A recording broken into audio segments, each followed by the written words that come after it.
ഞങ്ങളുടെ ഗാന്ധിജിയാണ്. നമുക്ക് ഡ്രസ് ഉണ്ടാക്കി തന്നത്. ജനിച്ചത് എവിടെയാണ്?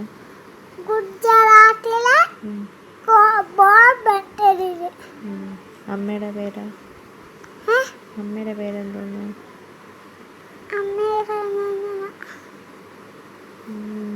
ഫുൾ നെയിം എന്തോന്നു ഗാന്ധിജിയുടെ?